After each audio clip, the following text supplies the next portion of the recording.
lórí ọ̀rọ̀ ìjà tó ń lọ láàrin gbajúmọ̀ òṣèrékùnrin tíátà ilẹ̀ wa Fẹ́mi Adébáyò àti ìyàwó rẹ̀ Ìyàn Aládùkẹ́, òṣèrébìnrin ilẹ̀ wa Lizzy Anjorin ti sọ tẹnu ẹ̀ o, ẹ gbọ́ ohun tó sọ. mo fẹ́ kó mọ̀ pé ọkọ ẹ náà pay lots of bills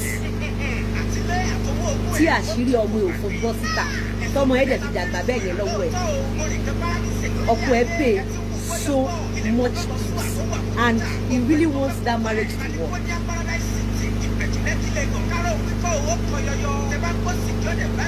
sórí àṣírí ọmọ ẹ tó ti wà lọ́wọ́ wọn yẹn wọ́n ti gba owó, wọ́n ti gba ẹ̀pọ̀n nídìí ẹ̀, wọ́n ti threaten ayé ẹ̀. separation yín ló lè fún bọ̀bọ̀ yẹn ní fọkànbalẹ̀, lẹ́mí ẹ̀ lè fi gùn. separation yín ni wàá rí pé ẹni tó bímọ mẹ́ta gan kò nírú ọmọ tó ní, ẹyọ kan tó ní yẹn ìgbà tiẹ̀ ló di commissioner, ó dẹ̀ tún ti ní political ṣọmọ future ẹ̀ bright gan politically. ọmọ tí wọ́n dẹ̀ gbé dání ọmọ dáadáa ni, ó yẹ kó o ti rọ́jú bó ṣe bí ẹyọ kan yẹn kó tó fẹsẹ̀ nílẹ̀, bóyá IVF ni o bóyá bẹ́ẹ̀ gbé ni o. owó tẹ́ kó lọ sí Indian can actually give you another child. kò sí nǹkan kan tó ṣe ọmọ yẹn, ọ̀tẹ̀dọ́lá nírú ẹ̀. àwọn kankan wà nínú family sacrifice ni.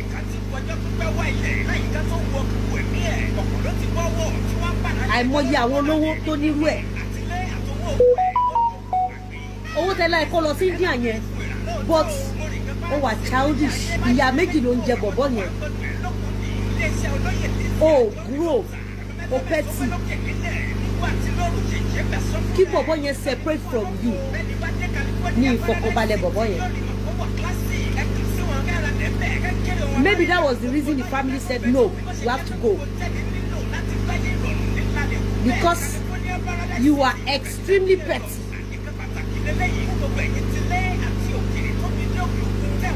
sórí owó tẹ́ kó lọ sí India yẹn wàá sọ fọ́kọ ẹni pé má wọrí bọ́lá ń ṣe jẹ́ orí nìyẹn. sórí owó tẹ́ kó lọ sí India yẹn ó fún yín ní bẹ́ta tó máa bá yín gbé, ó fún yín ní ìbejì tó máa bá yín gbé. ọmọ ọ̀dọ̀ lẹ máa háyà sí, wàá dẹ̀ ní another upright ọmọ.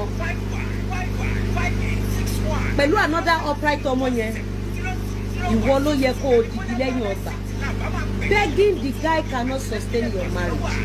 There are times as a woman you become a warrior. There are times as a woman you be in front of the family. kò kí ń ṣe gbogbo ọkùnrin lẹ́mí ẹ̀ gbé wàhálà.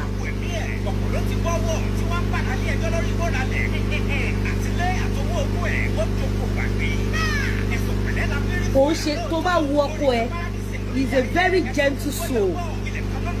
That man, sorry, your husband is going through a lot. lọ́wọ́ àwọn tó mọ àṣírí ọmọ ẹ tán fi ń tèmù ẹ, a máa tú àṣírí ẹ, àdémi ló tẹ ẹ báyìí, a máa tú àṣírí ẹ, gbówó báyìí pàdé mi.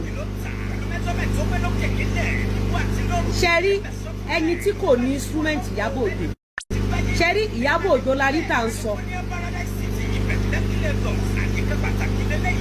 ṣe rí tó wà níwájú Ìyábọ̀ Òjó yẹn ó gbóná ju Ìyábọ̀ Òjó lọ, ó ní instrument ju Ìyábọ̀ Òjó lọ, torí pé ẹ̀jẹ̀ ọmọ ọ̀dọ̀ ọmọ bàbá ẹ̀ ló ń bá handle social media lifestyle.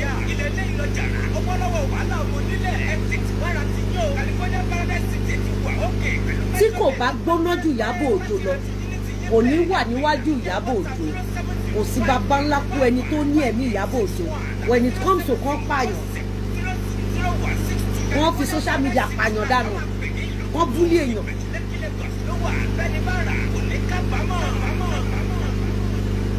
níbi tí wọ́n jọ kan wá ara wọn dé, ẹ rí pé àti Ìyábọ̀ Òjó àtọmọ tá à ń sọ yìí, ìyẹn